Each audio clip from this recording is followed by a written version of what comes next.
Hello friend, नमस्ते, प्रणाम। मैं हूं आपकी वंदना और स्वागत करती हूं शशिकला उपाध्याय के चैनल पर ना जी।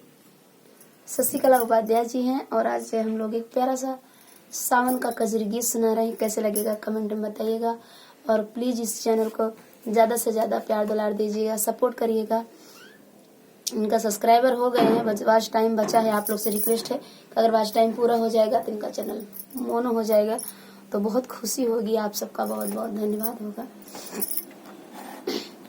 सखियो खेले देहु साबर सवनवा बा, फिर नैहर सपनवा बना।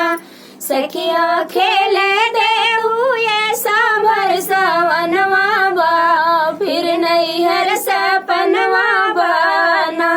घटा घेरे घन घोर बिजली चमके चारों ओर, घटा घेरे घन घोर बिजली चमके चारों ओर। सखियो हमरा के त जाए के गवनवा बा, फिर नैहर सपनवा बना। सखियो हमरा के त जाए के गवनवा बा, फिर नैहर सपनवा बना। सखियो हमरा के त जाए के गवनवा बा, फिर नैहर सपनवा बना।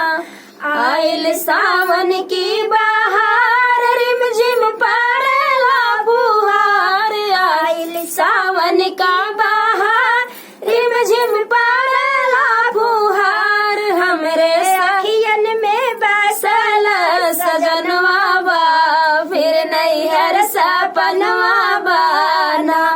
हमरे अखिया में बसल सजनवा बा, फिर नैहर सपनवा बना। सखियो खेले ले हुए साबर सवनवा बा, फिर नैहर सपनवा बना। झूला कजरी संगे झूले नाचे हमरे अंग अंग। झूला कजरी संगे झूले नाचे हमरे अंग अंग। यादे आवे बहुत सुंदर ई दिनवा बा, फिर नैहर सपनवा बना।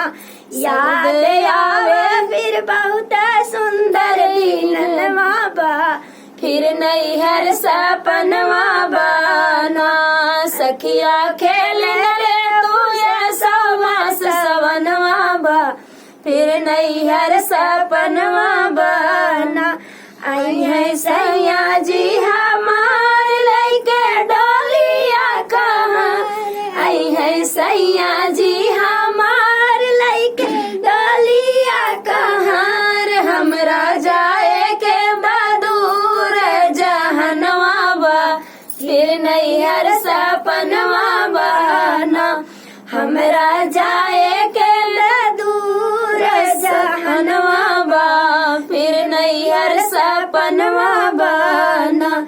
सखिया खेले ले हुए साबर सवनवा बा, फिर नैहर सपनवा बना।